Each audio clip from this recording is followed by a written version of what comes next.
लेकिन आप देखिए जिस प्रत्याशी को देखकर गिरगिट पे शर्मा जाए। हिंदुस्तान में सबसे अधिक जीव विज्ञान में कहा जाता है कि गिरगिट सबसे तेज रंग बदलता है, लेकिन जिसको गिरगिट भी देखकर शर्मा गया है ऐसे प्रत्याशी आज के बीच में दूसरे दल से आया है और केवल इसलिए आया है कि मंत्री नहीं बन पाया, मंत्री की सुख सुविधा नहीं ले पाया। अरे कैसी बात करते हो तुम सदन के अंदर, तुम काफी पिछले समाज से आते थे, उत्तर प्रदेश के मुख्यमंत्री से शिक्षा के सवाल पर, यहाँ बीबीपुर के लोगों के नौजवानों पर छात्रवृत्ति के सवाल पर अगर तुम उनसे दोनों हाथ करते, उत्तर प्रदेश के मुख्यमंत्री से पढ़ने लड़ाते कि ब्रिगेडियर उस्मान की सरजमी है, तुम्हारे साथ खड़ा होकर तुमको इतनी ताकत देते कि जिस ब्रिगेडियर उस्मान ने नौसेना के जंग में पाकिस्तानियों को धूल चटा दी थी, तुम भी उत्तर प्रदेश के मुख्यमंत्री को धूल चटा देते, लेकिन तुम तो उनके साथ जाकर मिल गए। ये बीबीपुर के लोग हैं, तुमको बर्दाश्त नहीं करेंगे। तुमने यहाँ के लोगों को धोखा दिया है, तुमने हिंदू मुस्लिम एकता को धोखा दिया है, तुमने हमारे ईमान को बेचा है। जिन लोगों ने अपना वोट दिया था उस वोट का तुमने सदन में सौदा किया है, उस सौदे का जवाब देने का समय आ गया है। इस लोकतंत्र में बाबा साहब भीमराव अम्बेडकर ने और ब्रिगेडियर उस्मान ने इसलिए शहादत की थी कि हिंदुस्तान का लोकतंत्र सुरक्षित रह सके, और ये लोकतंत्र तभी सुरक्षित रहता है जब हम लोग लोकतंत्र में अपने मत का प्रयोग करके अपना विधायक और सांसद चुनना चाहते हैं, चुनते हैं। लेकिन जिस विधायक ने अपने मत का और आपके मत का जाके उत्तर प्रदेश सरकार के हाथों में गिरवी कर दिया, उनके चरणों में गिरवी कर दिया है, उसको भी जवाब देने का समय आ गया है। इसलिए मैं आप सबसे कहने आया हूँ नौजवान साथियों, शिक्षा उत्तर प्रदेश में नहीं है, रोजगार उत्तर प्रदेश में नहीं है, महिलाएं सुरक्षित नहीं है, उत्तर प्रदेश के सारे विश्वविद्यालय बंद हो चुके हैं।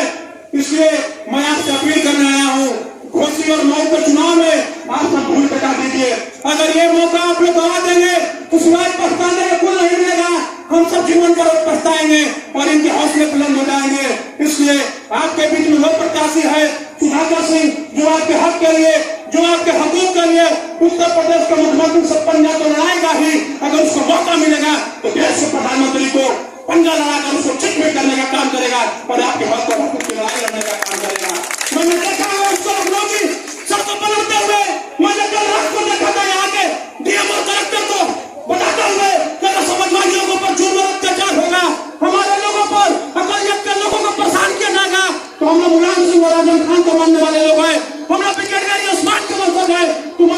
तुमको ईंट का जवाब पत्थर से देना जानते हैं। इसलिए मैं आप सबसे कहने आया हूँ नौजवान साथियों, हम सभी समाजवादी लोग यहीं डटे रहेंगे। हमारे नेता ने कहा है कि जब तक भारतीय जनता पार्टी का मंत्री और विधायक इस सरजमी को छोड़कर नहीं जाएगा तब तक हमें लोग इस सरजमी पर आएंगे, और जहाँ आपके ऊपर जुल्म जाती होगी तो आपके सीने के सामने हम लोग का सीना खड़ा होगा और पुलिस की लाठी आप पर नहीं चलेंगी, पहले हम लोग को सीनों को चीरेंगे तब आपके ऊपर आएंगे। मैं आश्वस्त करने आप सबके बीच में आया हूँ। इसलिए 5 तारीख को आप सब अपने पोलिंग बूथ पर चले जाइएगा और जाकर वहाँ पे समाजवादी पार्टी के चुनाव निशान पर वोट डालने का काम करिएगा, और जब परिणाम आएगा तब उत्तर प्रदेश सरकार की नींद खुलेगी कि जनता जाग चुकी है, और जनता जब तक चुप नहीं बैठेगी, जब तक दिल्ली और उत्तर प्रदेश से भारतीय जनता पार्टी की नकारा सरकार वो उखाड़ नहीं फेंकेगी जो हिंदू और मुसलमान के नाम पर हमको और आपको लड़ाने का काम करते हैं। मुझे तो इतिहास का मैं छात्र रहा हूँ। इसी ब्रिगेडियर उस्मान को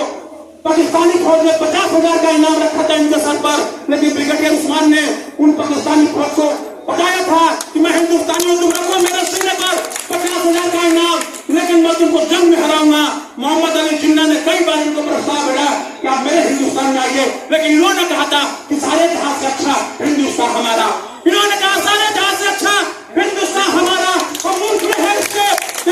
हमारा मजहब नहीं सिखाता आपस में बैठना, हिंद है वतन, हिंदुस्तान हमारा, हिंदुस्तान हमारा। यह सरजमी हमारी है, ये मऊ की सरजमी है, जहाँ के उलमाओं ने, जहाँ के मौलवियों ने देश की आजादी के लिए फांसी के फंदों को चुनना मंजूर किया, लेकिन कभी अंग्रेजों के सामने कूदने नहीं देते। तो आप उसी बीबीपुर के लोगों, मुझे विश्वास है, मुझे आशा है कि आप सभी इनके साथ जंग लड़ेंगे, और भारतीय जनता पार्टी की जो पुलिस है जो आतताई जुर्म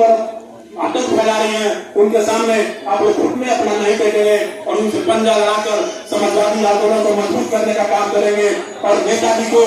सभी श्रद्धांजलि देने का काम करेंगे। नेताजी हमारे और आपके बीच में नहीं है। जब भी आपके सवाल होते थे, चाहे सदन के अंदर चाहे सदन के बाहर, माननीय नेताजी ने